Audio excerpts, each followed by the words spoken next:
Is it a package or email? Hi, Cameron. Can you hear me okay? Hi, yes, I can. Can you hear me? I can indeed. Do you want me to add you to the subtitling? Or Interpretation, yeah? I believe so. Do you know how I do this? I got assign a participant to type or copy the API token. There usually is an interpretation button. Interpretation button. Are you the host? I am. Then you should have, if you've arranged interpretation in advance, then you should have an interpretation button at the bottom.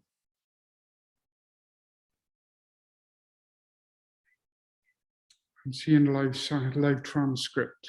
Sorry, I'm just looking.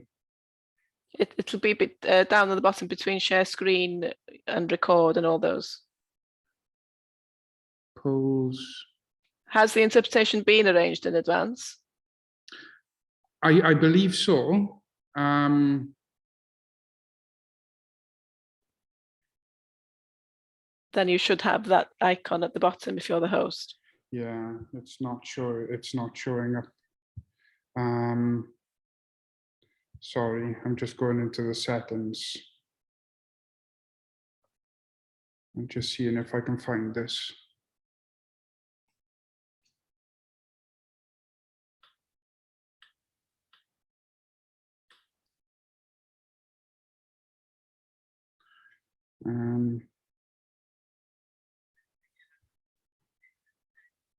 Have you arranged the transcript instead, have you? It may be that it's just the transcript. I'm going through the settings now to have a look to see if I can see it. I've got allow use of API token for third-party captioning, live transcript. See, I've got language interpretation, and I've got allow host to assign the participants as interpreters. That has been chosen on, but I've got nothing in my options to say interpretation. I don't know then. Usually there's a button at the bottom with interpretation, and you switch it on and assign the interpreter to that, and that's how it works.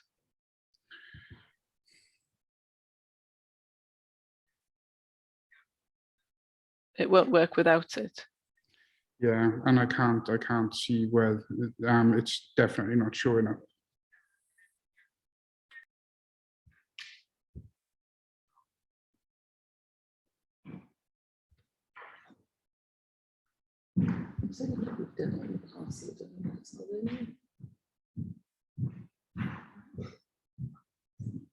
Zoom's being more.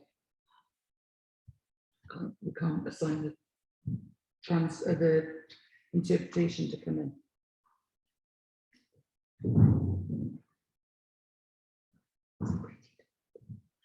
Yeah, I'm sorry, I can't see that option in the settings. So I'm just going to have to apologize on that. And if somebody does speak in Welsh language, then I'll have to get the subtitles and pass that around to delegates after the meeting. I'll have to tell them that they'll have to speak in English, and they'll have to make sure this doesn't happen again.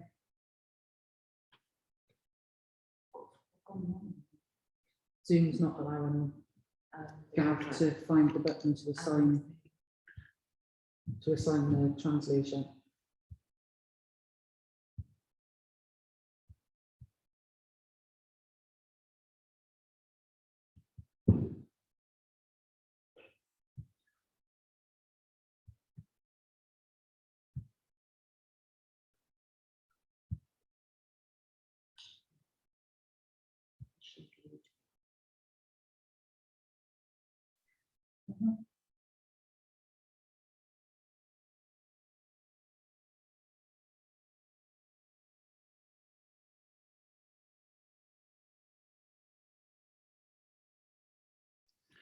Hi, everybody. It's Gavin. I'm just making sure that people are coming in.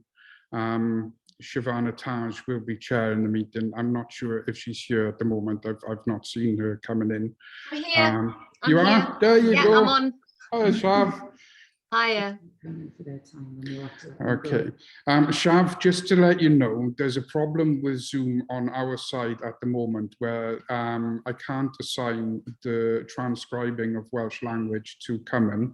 They are on the call with us at the moment, but I can't give them the permissions to transcribe any Welsh language into English. So, Translate for- sorry, translate it from Welsh to English. So I have apologized. We do have subtitles, but unfortunately, I can't get the interpretation to work for this meeting.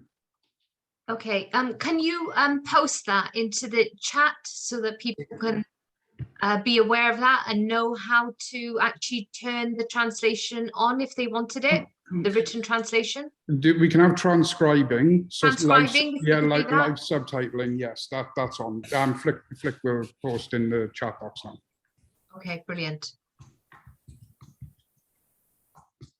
You can see the participant numbers are rising, so people are definitely logging on as we speak. So that's Absolutely. We've got currently a large number registered. We're around about 268 people in registered. So I'm just admitting them into the meeting now. So it shouldn't be too long and everybody will be with us. fantastic.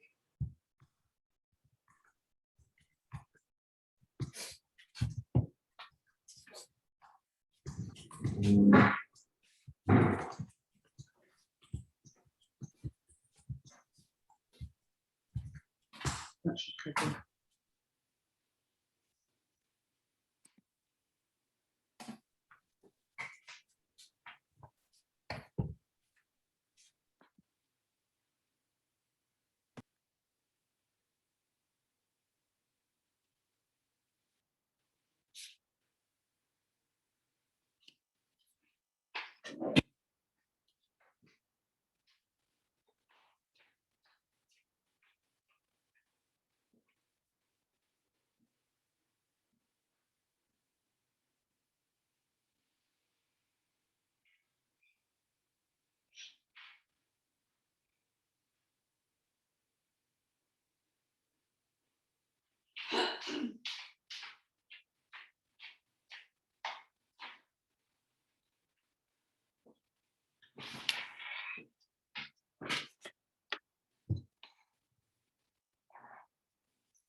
Ow.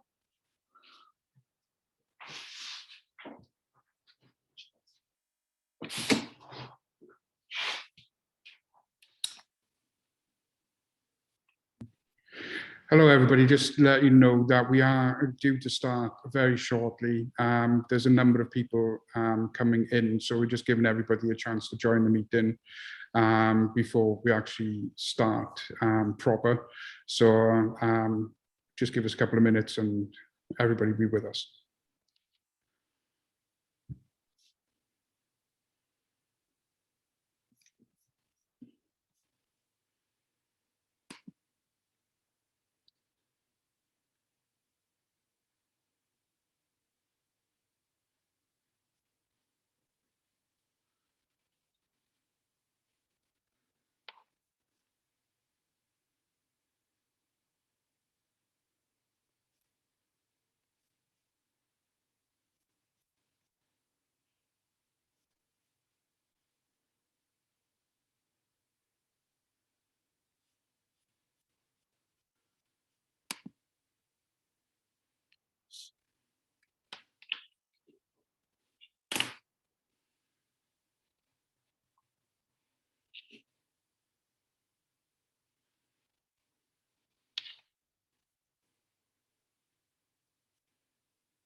Hi, Shav. It's 10 past now and people are still coming in. Do you want to make a start, and I'll keep on admitting people as they turn up? Yeah, I think we should probably do that now, because I'm sure people are going to sort of join and possibly leave it as time goes on. So, Croeso, welcome everyone to our Wales TUC Cross Union online event sort of discussion, really, today on keeping schools safe and open. My name is Siobhan Taj. I'm the General Secretary of the Wales TUC. The Wales TUC in Wales represents 48 different affiliated trade unions with over 400,000 members and growing in Wales. I just wanted to say, first and foremost, please do be aware that we are going to be recording this event, also posting during the meeting a series of questions in the sidebar for the purposes of polling. So I urge you to engage with that as well. In terms of the Welsh language translation that is available, we have had some issues, technical issues, but Gavin, do you want to come in and cover that? Yeah, thank you, Shav. Hi, everybody. Just to let you know that we had an issue with the Zoom meeting where if somebody speaks in the Welsh language, we can't transcribe it live into the English language. We did have Cummin who was going to do this for us. Unfortunately, that's not happened. But what we will do is, if anybody does speak in Welsh, we will make sure to get that transcribed and to share that with everybody in the room, after the meeting is completed. I hope that's okay. Yeah, thanks, Gavin. And so I wanted to also just to say that following today's meeting, what we are going to be doing is we're collating all of your different voices and all the findings that we have, because ultimately this is about hearing from each and every one of you so that we can step up our lobbying campaigning work. We are also going to be looking to release to do a press release following this event as well, because it is important that people actually understand how people are feeling in school settings at the moment. And I want to acknowledge and thank your trade union representatives, your trade union officers, for continuing to ensure that your voices and concerns are being heard by the First Minister, but at all social partnership and collective bargaining tables as well. So today with us, we have Laura Dole from NAHT Cymru, who's also, as I understand, the newly elected Schools Education's Trade Union side chair. We have David Evans from the NEU. We have Dilwyn Roberts Young from ICAC. We have Bertha Felber from Voice. We have Neil Butler from NASUWT. We have Ethan Hughes from ASCL. We have Rosie Lewis from Unison. And we also have Nicholas Savage from the GMB on this call as well. I'm sure you will be hearing from your colleagues at some point. But ultimately, the purpose of today was, it's very clear to me that there are growing concerns now about safety, health and safety in school settings. There's real issues around attendance rates, not just among children, but also staff. We've heard all kinds of stories around school heads actually saying that it's actually becoming quite difficult, even when they are contacting agencies to provide staff cover as well, because of the growing rates of COVID within this sector, which means that, it's becoming much more difficult to be able to provide cover and for that to be done safely. But all of this ultimately links back to the effectiveness of the protective measures that have been removed from the framework agreement that had originally existed. So we're all very clear, everyone wants to support our school communities, but there is this real general feeling that this should not be done at the expense of the well-being of staff, because ultimately it is the children in school who are then affected when staff morale deteriorates. So that is just actually a quote from a union member, and I'm sure many of you on this call today can relate to that. But what's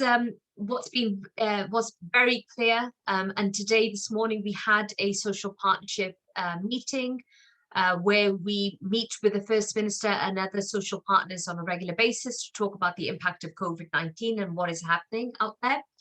And we made the position very clear to the First Minister, but also to the Education Minister, who was on the call as well, about the position that we find ourselves in. So all of the education trade unions are in complete agreement with the Welsh Government that continued learning in school should be a priority. However, we believe that mitigation measures should continue to be in place for our schools to help keep learners and staff safe from contracting COVID-19.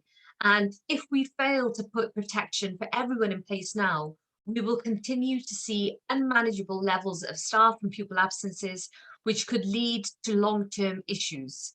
So the guiding principles of the framework, of course, are to enable schools to operate as business as usual as far as possible, including the provision of free breakfast and after-school clubs, extracurricular activities and practical subjects, to secure the best outcomes for all learners by considering both their educational needs and their well-being, managing ongoing risks of COVID-19 as safely as possible, and ensuring clarity of actions are required if there is a case in a school, but also managing mitigations on a local basis dependent upon the prevalence of COVID-19.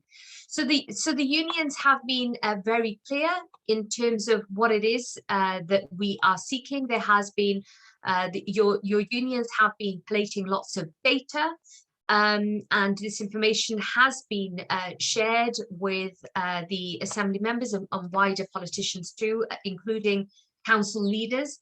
But the unions are very clear in terms of what our key asks are around the framework and the mitigations. So firstly, to review the current framework, risk levels and mitigation measures to determine whether more stringent measures are needed to maintain the continuity of education, e.g. grouping of learners, staggered session times, isolating contacts, and of course, mask wearing. That we produce very clear guidance on expectations for schools to support learners at home due to self-isolation or class school closures. That we produce very clear guidance for schools on the use of CO2 monitors, and produce a clear strategy on how to deal with the issues of poor ventilation when they arise. And this should include funding that is very clearly set aside and earmarked to address any significant issues that have been identified. That we remove the phrase that we have continued to hear about business as usual from the framework to a more accurately positioned to reflect the situation in schools, to support schools in giving a consistent message to the public as well that doesn't put schools in conflict with parents. And then in terms of funding, that Welsh Government clearly commits funding to COVID-19 related staff absence, including cover for staff with caring responsibilities, staff who of course are 28 weeks pregnant, and staff who need to self-isolate, and that we fund all measures needed to mitigate the spread of COVID-19, including any works to ensure windows can be opened. We have HEPA filters, etc., based on individual risk assessments. And as far as TTP is concerned, that we increase the capacity in the TTP system so the schools have sufficient levels of support.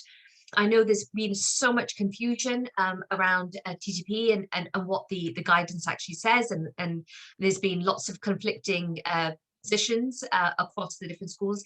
So it's very important that we now review all TTP guidance and that it's approached to support schools and bring some consistency to the system across all LAHBs. So that's why that was just me setting the scene a little bit.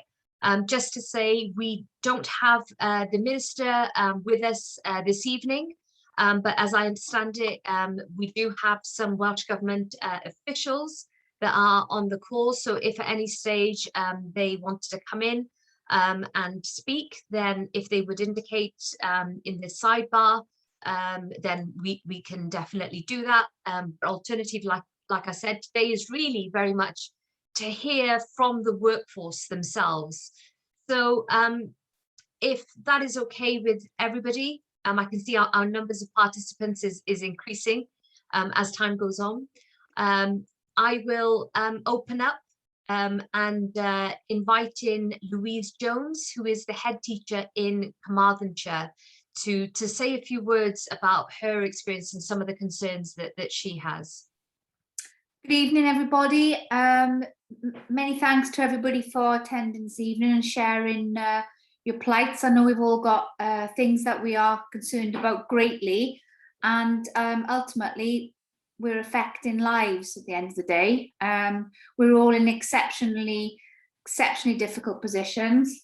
And I just want to raise some of the issues that I've raised. I'm sure they're very similar issues with yourselves across the different authorities, but within Carmarthenshire, some of the things have already been mentioned. We are having extreme difficulty with staffing absence. It isn't just that initial 10 days isolation that is the inevitable aspect of that. It's down to the fact that many of our staff now are severely ill with the virus, and they are going beyond the 10 days of isolation into up to 14, 15 and 16 days because they are genuinely ill. And as mentioned previously, we don't have supply cover. The supply agencies are got enough people out everywhere. There's not the capacity. And obviously we then look at areas within our schools as to what we can do to support. So naturally, as professionals, we want to make sure that the children have the best. So we move our staff around to accommodate that, to make sure that obviously everybody's having the best deal. And then that in turn then is causing issues in terms of cross-contamination, other staff getting the virus, moving around the building, and obviously having implications then on staffing for further parts of the school. So in a nutshell, really, with regards to staffing, it's a huge issue. And having raised that with our authority, the message that we're given is that please don't make any decisions. Please don't do anything without talking through it first with us, with ourselves, and obviously every step of the way. We have asked our authority if it's possible for them to support us with our ESSAs in terms of our educational support challenge advisors, the old challenge advisors, to see if there would be a possibility of them supporting in schools due to the low level of staffing. And at the moment we're waiting for a response on that, because clearly there's a high number of those individuals working from home at the moment who do have the capacity to work in schools, many of them ex-teachers, and therefore, you know, we have asked if that could be a possibility, but within Carmarthenshire we are waiting for a response on that. There are going to be occasions where particular schools, especially those with units attached, we've now got the message that special units, if staff are off, they can't return to work until they have a negative result. Now that's causing concern within our region because it's taken a very long time now for results to come back. Initially it was 24 hours. It's taken up to 3 days in some instances now, and then if the result is void, then and you have to retest. So in essence, that's causing staffing shortages. So that is a major issue, and as I say, you've already alluded to that. The other thing for us, again within our authority, is the concern for well-being is easily mentioned, and the words are always there, but the meaning behind it isn't, because well-being is on an agenda and is skirted over, and we're given a telephone number of who we can speak to. And then it's, let's get on with our school improvement business, because school must go on. And the fact is, school can't go on if the majority of the staff are off and the children are in and out, so they're not learning because they're back and forth school, because they're picking it up from the community as well as within school. So obviously clubs, social activities, social events, traces are tracing this back to events that are outside of our jurisdiction, outside of our control. So we could put in any number of measures within school, and by the time they get through the school gates at 3:30, they've gone into an environment where they're mixed again. So, you know, it has very little implication, very little effectiveness. Meetings for heads tend to involve at the moment school improvement, and we were actually told today, when our risk level increased to moderate, that the meeting that we had today was a special meeting for 20 minutes, because the meetings that we have on Wednesdays are for school improvement purposes, and COVID shouldn't come into those meetings. Now, our meetings should be mainly about COVID at the moment, because that's where all our anxieties are. But we've had an hour and a half meeting last Wednesday, which involved WESP, ALN, new curriculum, and every time a hand was raised and a mention regarding COVID, we were either told that we would have answers in FAQs, or we would have a response sent to us via email, or this was not the time to discuss that. That should be done in a health and safety meeting on a Friday afternoon. Always the best time for a health and safety meeting, at 2 o'clock on a Friday afternoon. And that's where we have very few heads being able to attend because of various things that go on in schools on Friday afternoons. As we all know, Friday afternoons are busy, and the majority of heads attend the Wednesday meeting. So why are we talking about all these other priorities when our priority is actually COVID? And rather than hog everybody's limelight this evening, the only other mention that I'd like to give in terms of from my colleagues within the region is, we've had obviously the idea that the staggered starts should be removed, but we've got our parents, and I'm sure it's the same with your parents, who arrive at the school gate en masse. We can't amend school timings now. They have to come in at the same time. And obviously we've got maybe 150 people, children, prams, pushchairs, bikes, scooters, all assembled in my case, and certainly in other schools in the nearby region. We've got very little capacity to allow for people to be spacing out. They don't space out, and those staggered times were really effective in keeping us all safe. That option's gone for us within our area, so therefore we're now putting everybody at risk by the sheer volume of people that are outside the school gates in the morning. And again, then as head teachers, we are having the verbal abuse, because obviously people are having to wait, people are in the way of others, and we're taking on the jobs of everybody: police, social services, health. I don't know how many hats we're supposed to be wearing, but to be honest, these are very worrying times, and I'm sure everybody feels the same. Thank you. Thank you, Louise. I think you've covered lots of really important points that we have been hearing from members across the union, and it's interesting to hear from you as a school head making those points. I just wanted to let people know that they can, as they have been, post comments in the chat box as well, which we will keep a record of, and we will pull together. There's a couple of things there around, I think there's something from Rob Shaw. Question for those Welsh Government representatives who are here: why are teachers being told to have face-to-face parent evening interviews when the Welsh Labour Party conference has been cancelled on the grounds of COVID-19? Safety. Gaynor Lloyd has said, I work in a small village school which has small classrooms. I currently teach 23 pupils with very little room to move about. Windows and doors are open, but now it's getting colder. Pupils want the windows shut. What can we do during the even colder winter months? And then Jamie Hatswell has said, I'm in a special needs school in Pembrokeshire. Up until this week, we've been following guidelines based on mainstream schools. Some of the younger pupils have vulnerable conditions, and staff in some classes are more like carers. At last this week, Welsh Government have issued guidance for SEND schools, too little, too late. And there's some comments there, some excellent speech comments from Shirley there as well in relation to what Louise said. And then Litsa said, I work in an ALN comprehensive school. We as staff have nowhere away from the children to eat our lunch as LFT testing on pupils is being done in our staff room.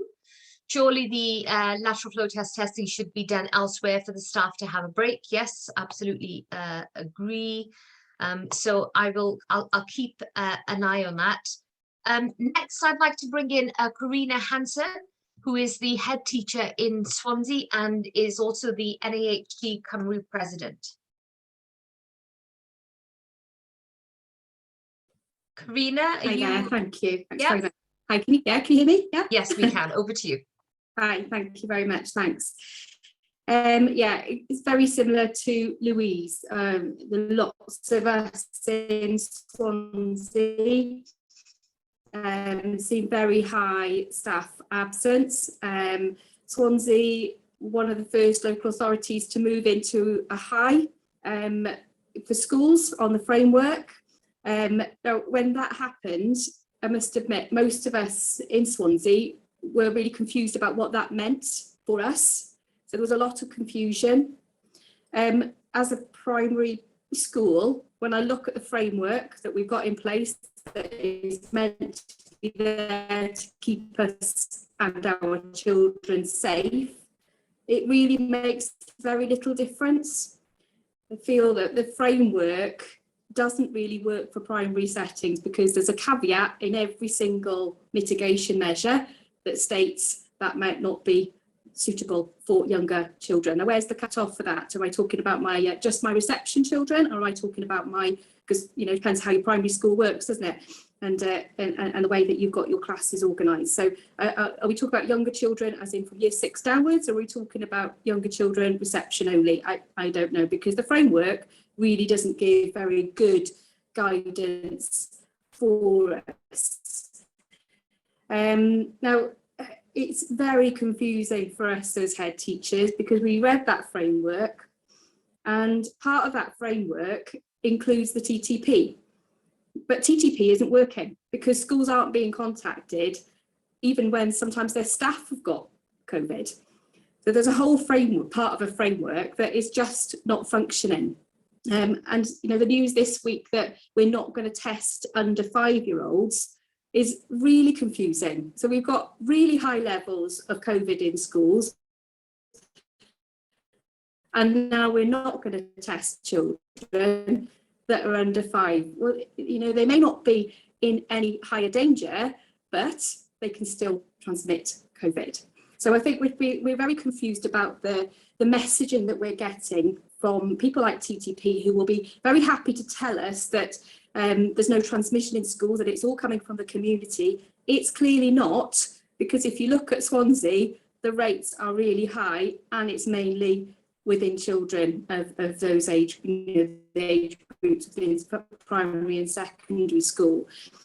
And the fact that staff are catching COVID as well, it's the highest it's ever been. We've come back to school, supposedly back to business. It's not back to business for schools. Schools are in a really difficult position. You've heard about the high levels of staff absence. We are not functioning in any way, anywhere near a back to normal place. We're not at all. And you know, the whole premise of us being back to normal is that we want children in school. And do you know what? I don't know a single teacher or a single teaching assistant, support member of staff, head teacher that doesn't want their children in school. But the framework, as it is and as it stands, is actually making it worse. Higher absence, higher staff absence, a higher place at the moment where we're just not functioning as schools than we had before. I don't think, you know, I think every school I'm talking to, they're all saying exactly the same thing. We teach children, we can't get on with curriculum, we can't get on with, you know, this huge reform that we've got going on in Wales at the moment, and none of these things can happen. Yet, as Louisa just said, the pressure is on all of us to carry on as normal, back to business, get your schools ready for the new curriculum next year, implement your ALN bill, and get on with it. But it's not really what we're doing. It's not what we're dealing with on a day-to-day basis. So I think for me, the framework really needs to be reviewed. TTP really needs to be reviewed. And head teachers need to be part of that discussion, and the reality of what it's like in a school needs to be listened to. I think you've got Welsh government, lots of people feeling very such like it's all about sort of COVID and well, very current. upset. This is I think, because every we just don't feel education like union our all together worries on and one big concerns call. are being listened to. That's that. Yeah. I think somebody's talking there. And just my final point is around the messaging that's out there in the public. Again, picking up on what Louise was talking about, you know, the back to business message, of course, is out there. So our parents cannot understand when we're in level 0 in the community, yet we're in schools at high. So you've got schools saying, well, I can't do certain things because we've got to try and mitigate against the spread in our schools. And that is leading to real stress between schools and parents.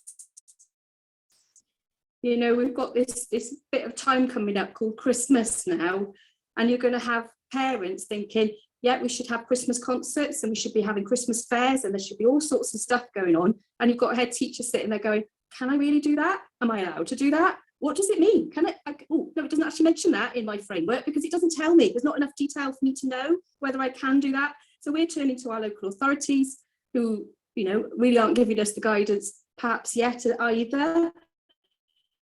It's really confusing. And to be honest, I don't really want to make those decisions. I don't think it's my role. I'm not a health, you know, I'm not an expert in health. I need to rely on those people to tell me that it's safe enough to do. My gut feeling says it's not safe enough to have 200 parents crammed into a hall with my children at the moment. But the other part of me thinks, but that's wrong for the children. It's a really difficult time for us. And I can hear the frustration, Karina. I can hear it. We're having to make are difficult. Sorry, I'll stop now. Listen, Thank thank you for raising the realities around TTP and some of the problems with TTP. Again, that has been a very big topic of discussion. I just wanted to alert everyone, in case you haven't picked it up, that on the 5th of October as well, there was a written statement by Jeremy Miles, the Minister for Education and Welsh Language, in relation to future arrangements for COVID-19 testing for children and young people and for staff working in special schools and colleges. I think there has been a link posted up in the chat box as well for people. And so the recommendation is if a child is off sick and is feeling unwell before they come back to school, that there should actually be a PCR test that is taken. But if there is somebody in their household who's unwell, then they should be using lateral flow tests as well. So there's some further advice in relation to that is worth checking out. But I wanted to say something in relation to some of the other comments. People, you know, please keep posting your comments, because there's a comment here about from Marie Williams, who said, could HEPA filters not be used in classrooms? As the weather gets colder, would it not be a good idea to invest in the filters? Yes, absolutely. That would be a very good idea. That is something that the Wales TUC has been pushing for, as well as the CO2 monitors. CO2 monitors have now been agreed, and that they are going to be something that schools should have access to. But HEPA filters are, you know, there are cost implications, and again, there are also, as I understand it, some issues over supply and accessibility of some of those. But there was some other comments here too that are quite interesting. Sam Sharp says, one of my colleagues said on a Teams meeting today, she has a thematic Estin inspection next Thursday and had 1 week's notice as the original email did not arrive. They're coming in for a full day in person, interviewing staff and carrying out book scrutiny and learning walks. This is linked to preparation for the new curriculum. We are currently in high risk, and she is filled with dread that she may not even have enough staff on the day of the visit itself, the day that it's been booked. So that's going to be a massive issue there, of course. Bit of a ridiculous expectation, and so that's something else that has come up again. Also, Sarah Allen saying totally agree. The amount of members that have been in contact to say that lateral flow tests are not giving correct results is huge. Shirley Howells says, I'm a level 3 LSA who isn't employed as a cover supervisor, yet I was in charge of a class of 33 children today as my class teacher is off with COVID and we couldn't get cover. I was helped by another LSA. So again, as the two previous speakers have said, this is, you know, these are some of the ongoing issues as well. So do keep posting those in. And yes, and as just to say, as Nicholas Savage from the GMB has also said, 28 weeks pregnant people are entitled to an individual risk assessment. If the risk assessment cannot be removed, you should work from home. So I will keep those going and I'll keep an eye on those. But in the meantime, I would like to invite Sarah Allen, who is a TA in Cardiff, to come in next, please. Sarah, I don't know if you're on the call, but if you are, yes. you could, yep, great, thank you. It's coming up now. Sorry about that. Yeah, I've actually worked in school for 16 years, and for the last 2 years I've worked in schools convener for Unison. And these are the queries we're getting from members. The current framework doesn't go far enough to ensure mitigation measures protect pupils and staff working in schools. Since Welsh Government announced the relaxing of the need for face coverings in all areas of school, support staff have been worried. I've had members of staff on the phone, support staff crying in tears, saying they feel so unsafe. They don't know what else to do. You know, they've got positive members of a family at home with COVID, and then they still be able to go to work because they've had the 2 injections. Unison has frequently raised with the Welsh Government that they've removed the masks, as we feel is one of the ways that staff and pupils could be protected. Many other countries have kept mitigation measures in place while also undertaking a vaccination programme for school pupils, and they have not experienced the surge in cases in the school. We know the number of COVID-19 cases among school children is rising in Wales. Members feel vulnerable when pupils are attending school, where a member of the household has tested positive, yet they turn up selflessly every day, not knowing whether those they're in very close contact with might be contagious. We're asking Welsh Government to listen to our members' concerns and bring back some of the mitigation measures, such as face coverings, not just rely on local decisions to make this happen. That is too little too late. At the moment, I'm in a local authority where every single school in the large authority is at high risk. You know, every mitigation has been put in place and the transmission rate is still increasing, and we're still not seeing any change or shift in the government's decisions. Thank you. Thank you, Sarah. Next, I have Jane Harries, who's a head teacher in Pembrokeshire, on my list to come in. Jane, would you like to come in?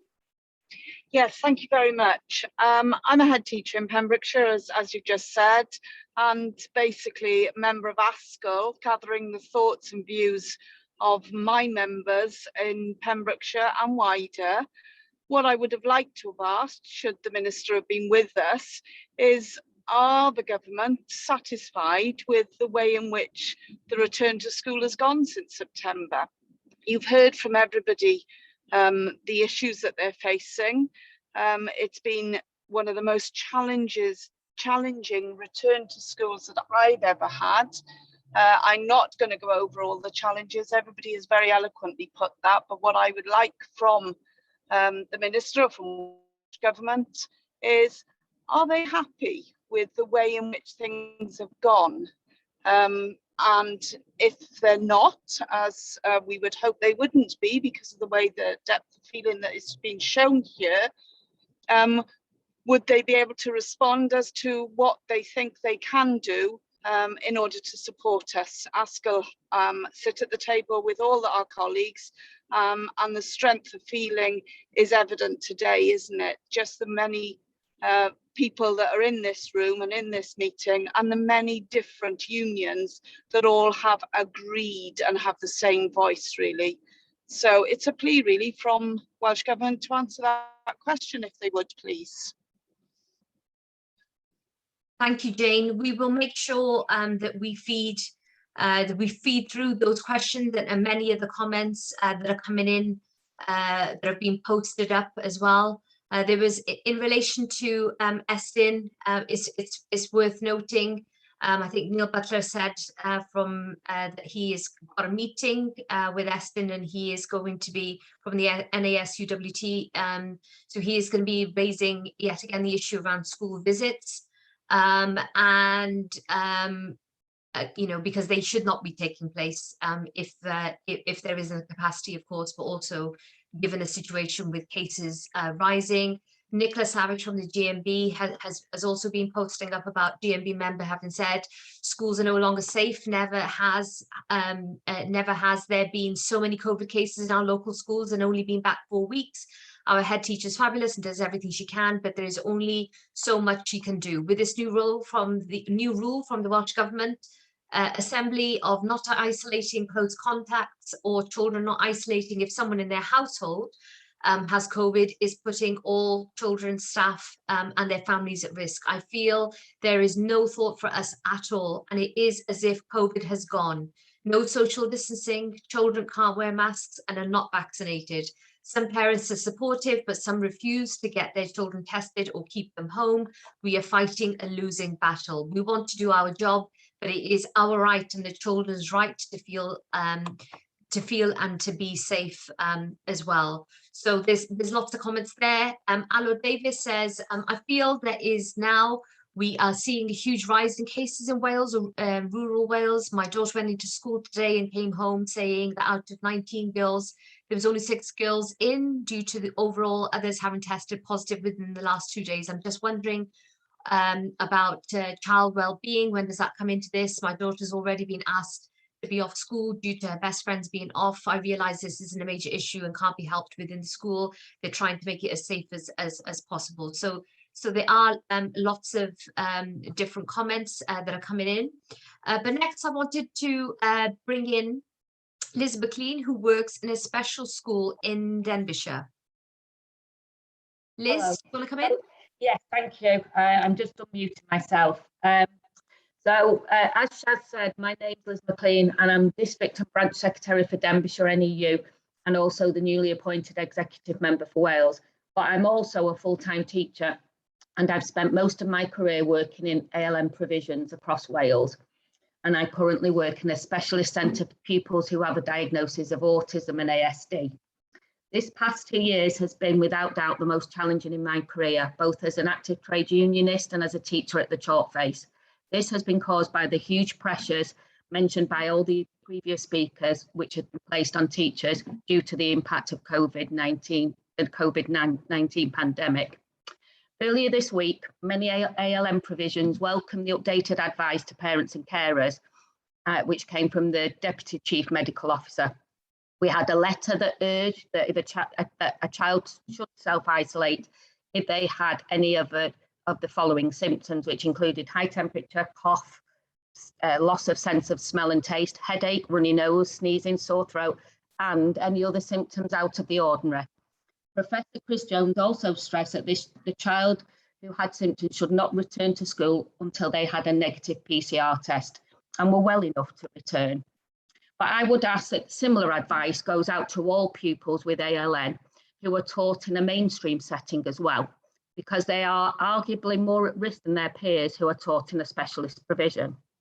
As has been mentioned, currently many schools and colleges are trying to balance the rising figures of positive cases of COVID, both within the pupil population and staffing, with severe supply shortages that are affecting all parts of Wales. Some pupils within those specialist educational settings should receive one-to-one support to enable access and participation. And they may find that this in fact is not available now due to staff shortages, linked to illness, isolation or lack of supply cover. In ALM provisions, those staff shortages are not only detrimental to pupil engagement and learning, but could also put staff and pupils at risk. So I would ask that the issues I've spoken about briefly this evening are addressed by the Welsh Government and Public Health Wales as a matter of urgency to ensure that the most vulnerable learners and the educational staff who support them are protected from the risk that this virus still presents. Many thanks. Thank you, Liz. It's really important that we get a variety of views from different types of school settings as well. So thanks for that. I wanted to point to something that was posted by Chelsea Davis, who says, I'm currently 19 weeks pregnant. At the start of the term, I shared my concerns with head teacher of the school, as well as the risk assessor. I felt their response was blasé, to say the least. I had to stamp my feet to get measures in place to protect me, e.g. asking pupils in my class to wear masks, putting screens around my desk, putting tape on my floor to show pupils where the 2 meter away from me is. However, I have ended up catching COVID. I have no doubt that this is because not all pupils in my class were willing to wear masks.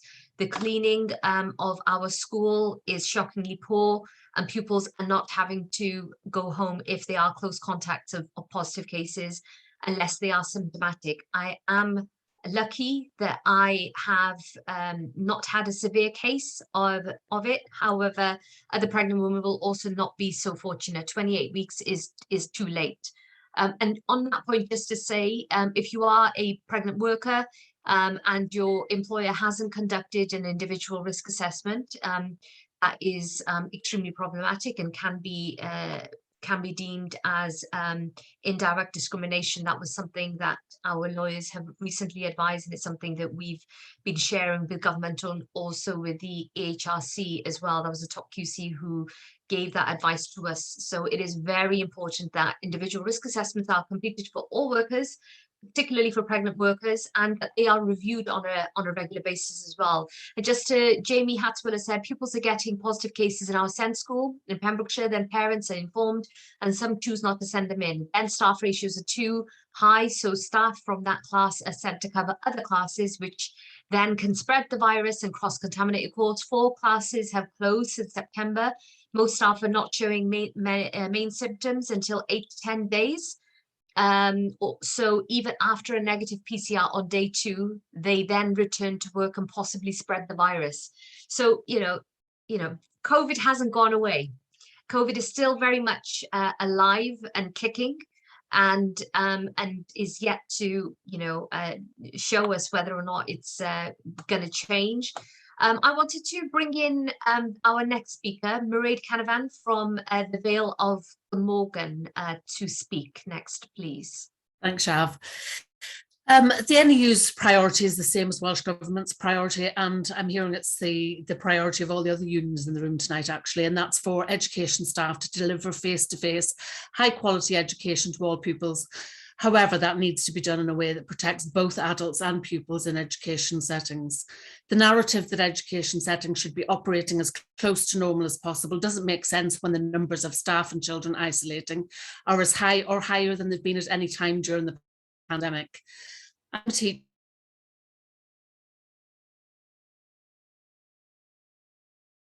Schools, including, worryingly, very large secondary schools coming back to full staff meetings and even full year group assemblies.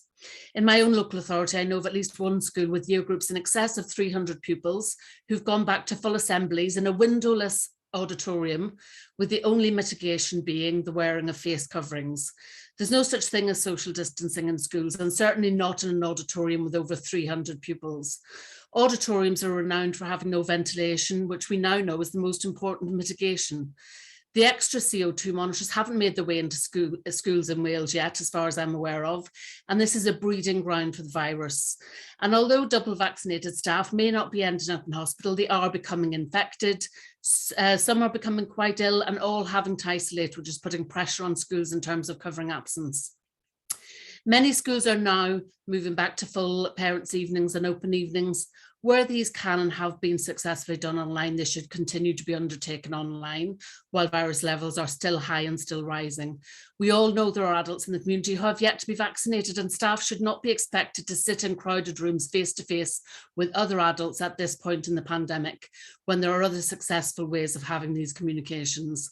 We find it very contradictory for the Welsh Government, on the one hand, to say people should work from home if possible, but then to allow some schools to make decisions which put staff at unnecessary risk because of the ambiguity in Welsh Government guidance.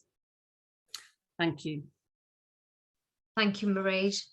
There's a comment there from Stephanie Gillard, who says the timings of when being asked or taking PCR tests also, let me just go back up because the comment is still there. Just give me a second. Yes, so the timings of when being asked or taking PCR tests also seems to have an impact. Late results lead to the spread of negative or late presentation of symptoms, lead to staff member being in contact with other classes due to, of course, the emergency situation of short staff covering, and we need ourselves in. So that needs addressing. And Helen Thomas has also said, I'm a TA in a reception class. We've had 2 cases in the last 2 weeks where the siblings were already at home with COVID. Myself and the teacher had 3 PCR tests already, and we'll have another one on Tuesday. We're dreading what's going to happen when they stop testing under 5s. And then Nicola Savage has also pointed to the hardship fund and the dependence leave issue there. Laura Dole has said CO2 monitors are only going to be worth the money. Yes, absolutely. If we do something about the areas of poor ventilation, as Maireada's just mentioned as well, that they identify, Welsh Government must commit to resolving the problems brought to light by the monitors. Otherwise, they're a £3 million waste of time. Sarah Allen again says, business as usual. If you work in a school, this is not happening in other government environments. So very important points there. So I am conscious of time, but I know that we did sort of wait because people were still logging on. So if it's okay with my team behind the scenes, I think we started at 6:10. So if we could do sort of have the hour, I think we may need that. So if we aim to finish by 7:10. So I'd like to bring in our next speaker, Tim Newbold from Wrexham. Tim, are you on the line? Are you on the call? Sorry, I'm just unmuting. There we go. Yeah, I share the views that have been expressed, and I'm not going to repeat what colleagues have already said, but I think it's important that we recognise that those are not just personal views. They are indicative of the situation right across the piece. It is difficult for all sorts of reasons, and all schools are under pressure because of the 2 major reforms that are going on at the moment. I mean, we're into the ALN now. That is statutory, and we've got the new curriculum coming as well. So the pressure that's on, and it beggars belief that the ESTIN and consortia can be coming into schools and saying business as usual, when we can't do business as usual with staff absences and all that we're still managing through COVID. That's all I'm going to say, because I think all the points have been made already by colleagues across the country. Thank you. Thank you, Tim. And just to let you remind everyone that we are doing some live polling as well. So there's a link there to the polling form that will have a series of questions. Sam Collins has said, I'm a rep and teach secondary. I know no one who is not expected to attend assemblies, no masks, and staff meetings. Circulation in class also strongly encouraged. Mary has also pointed CO2 monitors are scheduled for delivery to local authorities on the 13th and 14th of October, a week later than originally anticipated due to logistical issues in the supply chain. So that's worth noting. Next, I'd like to bring in Jack Johnson, who is a support staff member in a special school. Hi, I just wanted to say, that my colleagues are exhausted. On a daily basis, they're working in a special school where pupils' needs vary massively. And this can include very intimate personal care and responding to challenging behaviour for a large portion of their day. My colleagues tell me that they feel overlooked. The anxiety that they have endured throughout the last 18 months, and for who knows how much longer, has finally taken its toll. Just like many other frontline workers, my colleagues also feel they've been ignored in relation to being protected at work. Working in such close proximity with pupils who could well be carrying the virus is affecting not only their mental health at work, but also impacting on their personal lives. They're having to make judgments based on the level of risk that they've been exposed to in school, and also carrying the burden of keeping their families safe at home. What we're asking for is support for those working in special schools to be improved. Mitigations need to be reintroduced, and extra funding from the Welsh Government is needed to cover for staff absences. This is to prevent colleagues from ending up doing their own job and that of their absent colleagues. Like many frontline staff, my colleagues have worked throughout the pandemic, and they have gone above and beyond to support learners to the best of their ability without complaint. But if nothing changes, staff absences will continue to increase, their well-being will continue to suffer. Extra funding and mitigations from the Welsh Government would provide support staff with the reassurance that they need to keep themselves and our learners safe. Thank you.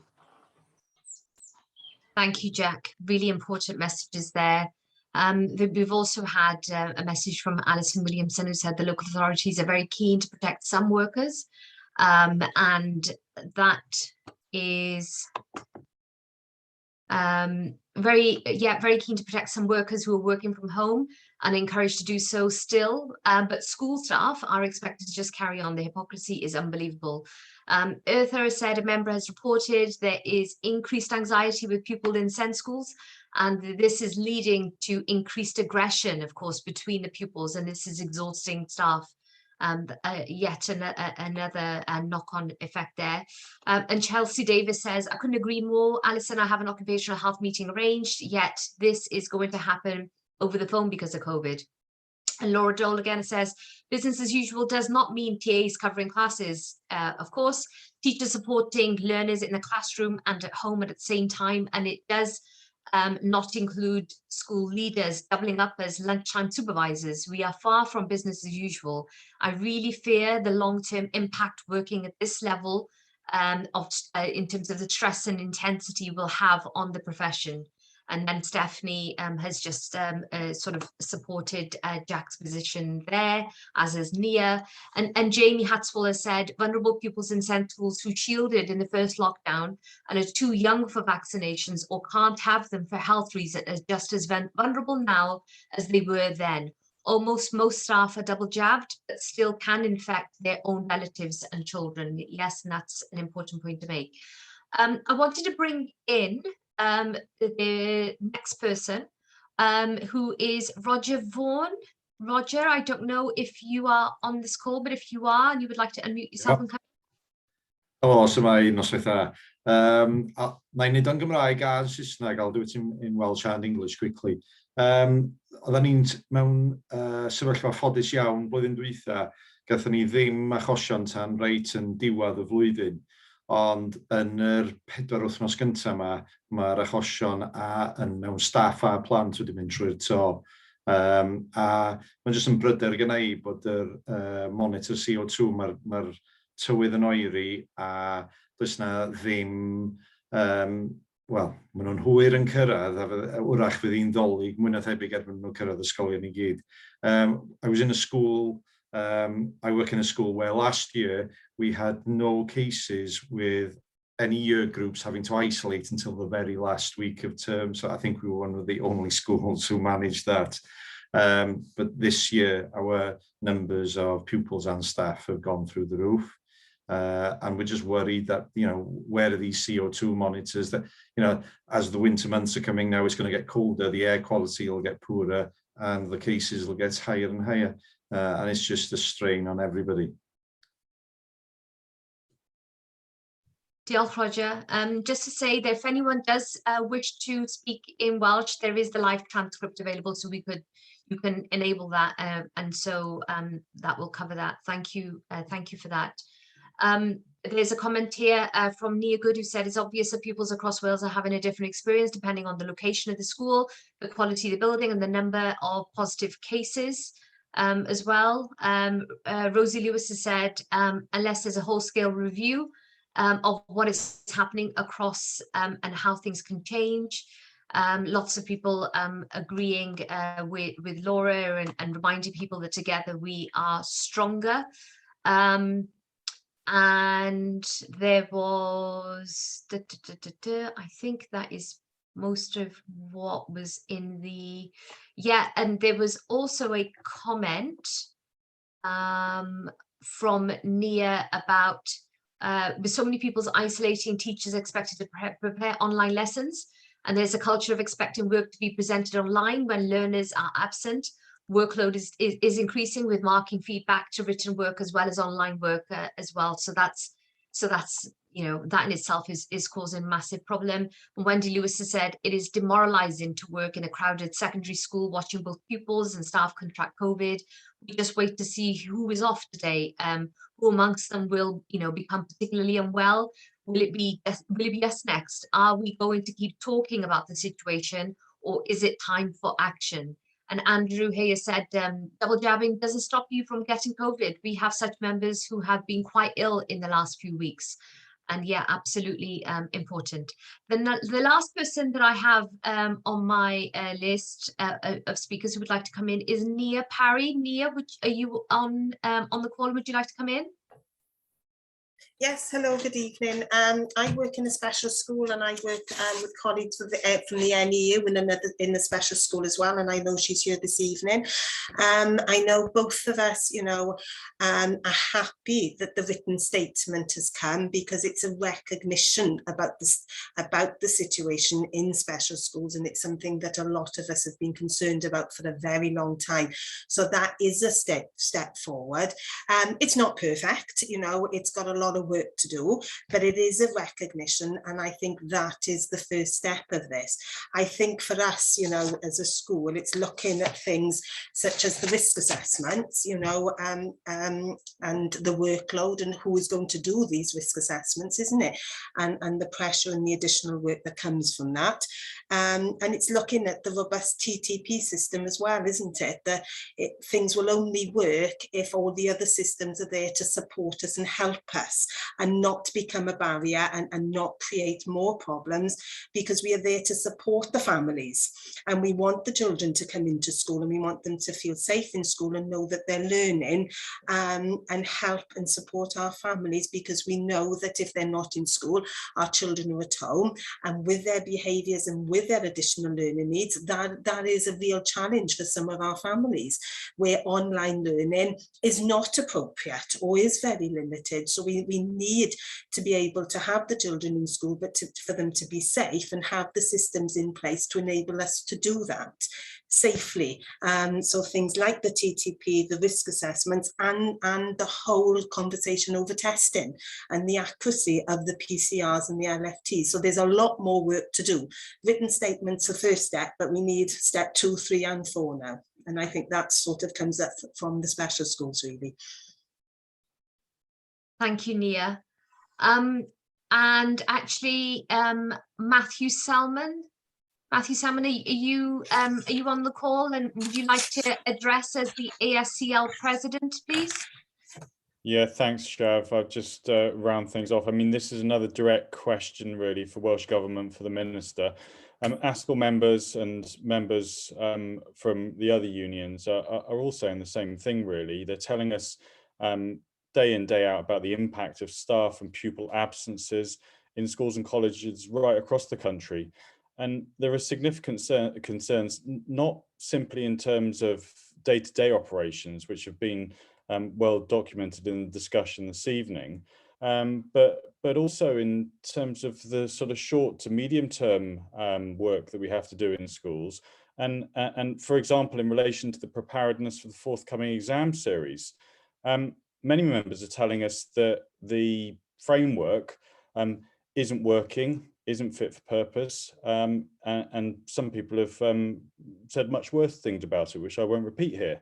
But I suppose the question really for the Minister and for Welsh Government officials is what additional or revised mitigations are going to be introduced to support schools and colleges in addressing this challenge?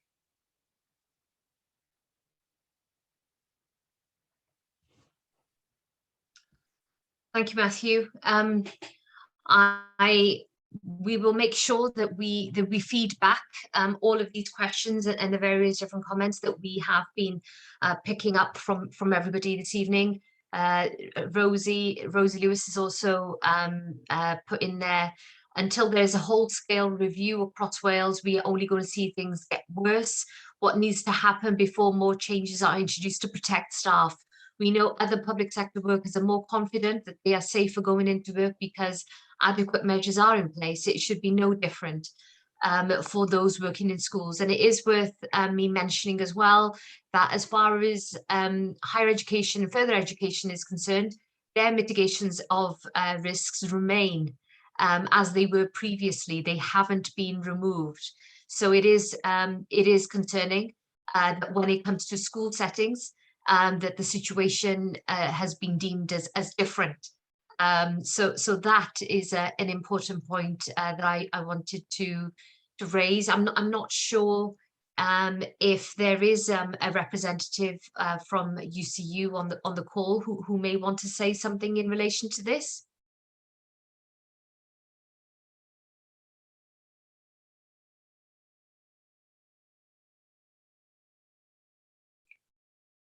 Okay, I can't hear if there is anyone.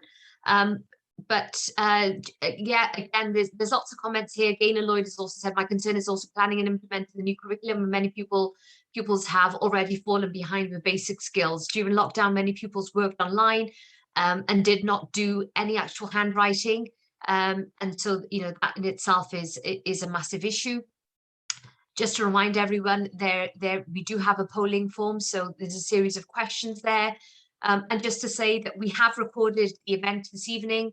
As I say, there have been some Welsh Government officials and some other ministers and politicians that are on the call and have been very carefully listening to your concerns. And we will make sure, as a trade union side, that we take forward these issues, as Dilwyn Roberts has said there, as well as trade unions and associations. We will continue the commitment to our members to work with Welsh Government and local authorities and a challenge in order to work towards a safe school environment. Nicola Savage saying the JTUs or FE, of which I'm a member, have an excellent relationship with Colegau Cymru. The work continues in terms of mitigation as well. And as Flickstock, one of my colleagues from the Wales TUC has reminded everybody, if you think of anything after this event or you don't feel a bit comfortable in sharing today, you can email in at Wales TUC, so that's wtuc@tuc.org.uk. And we'll make sure that your questions are then collated as well. And David Evans has said here as well, the good thing is that they have now heard from the profession that things that we have been telling them. So, you know, just to again, thank you all for participating today. We have recorded the event. We will collate all of the information and make sure that this is fed back in. It is very important. I found it, you know, it's been pretty fascinating listening directly from people in these sectors. We engage with your representatives on a regular basis. The fact that regardless of what role you have within the school setting, that everyone is very clear that the mitigations of risks are extremely problematic, and the framework needs to be revisited. There's a lot of work to be done, but it's not something that can't be done either. We're not asking for the impossible here. What we are asking for is very much within our reach as well. So diolch yn fawr everybody. Thank you for joining us today, and we will definitely keep you posted and do stay in touch with us. Thank you everybody.